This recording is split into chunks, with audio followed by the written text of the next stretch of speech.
Police say the two girls eventually escaped the second floor of this house by spilling Coca-Cola on the floor, and while the man was cleaning it up, ran down the stairs and back to their homes. One day after we uncovered information about the kidnappings and acts of sexual assault that may have occurred in this house, police still are not releasing information about the man they simply know as Lupe, and the community is simply frustrated. 400 tons of ice come out of here a day to places like gas stations and department stores, and with this heat wave sweeping through Wisconsin, that's just good business. In the next few months, 3 lion cubs will become the newest additions here at the Milwaukee County Zoo. They will join their proud father here in this exhibit, and today we get to see them for the first time via video.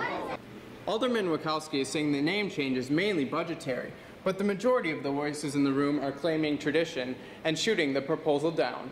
Do you know what a rally at the University of Wisconsin-Milwaukee sounds like?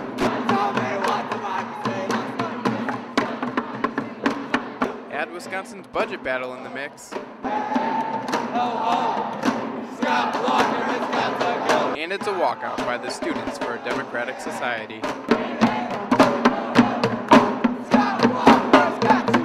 After Scott Walker announced his budget proposal, well, just listen to the reaction.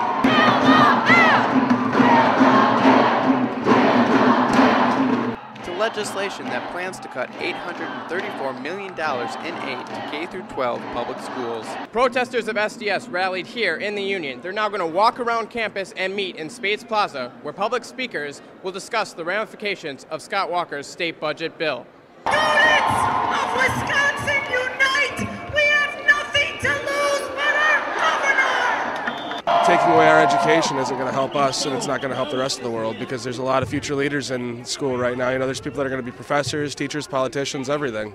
Vice President of Milwaukee Public Schools Board of Directors Peter Blewett is frustrated too.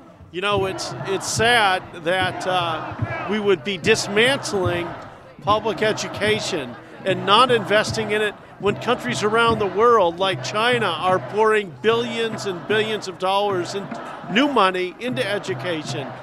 That board unanimously opposes this legislation. This protest is loud and clear. And while this is a peaceful demonstration of democracy, their stance is intense. In Milwaukee, I'm Sean Wiley for Panther Vision. It's full of soothing sounds,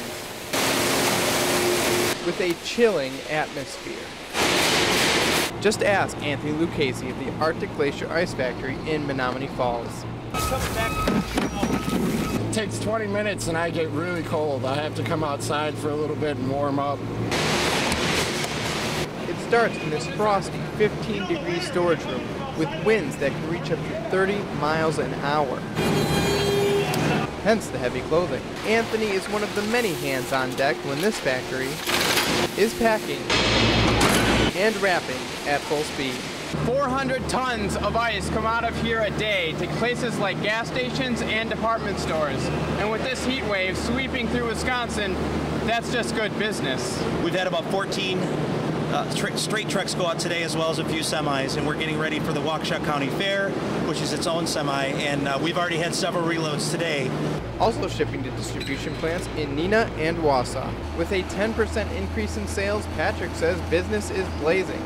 Texas, Minnesota, and Kansas are on the waiting list. In Menominee Falls, Sean Wiley, today's TMJ4. It's a horror story come to life for one mother. It's terrifying. My daughter doesn't want to come outside anymore. Her daughter, one of the 3 young girls to be lured into this house on the 700th block of 37th Street. She was playing just outside her house on July 23rd. A man known only as Lupe to the Milwaukee PD forced the 2 11-year-olds and 13-year-old into his house to perform sex acts. I absolutely hate you. You're a monster. And how dare you ever touch my daughter as much as her friends. Police say the 2 girls eventually escaped the second floor of this house by spilling Coca-Cola on the floor, and while the man was cleaning it up, ran down the stairs and back to their homes. They wanted to leave. When I got home, they asked me if I could take them somewhere, and she was very, very adamant about, going. They didn't tell me right away. Obviously, it took a week for it to come out. And when they did, some of the fathers cornered the man for slashing the tires of his '96 Maxima. Its backseat littered with catalogs of children and women in summer clothing. He ran off, and police are still, quote, investigating the status of the situation. He does not deserve any freedom of any kind. It's not supposed to happen. You're supposed to be able to, be in your own home and trust your neighbors and to be a kid. On Milwaukee's South Side, Sean Willey, today's TMJ4.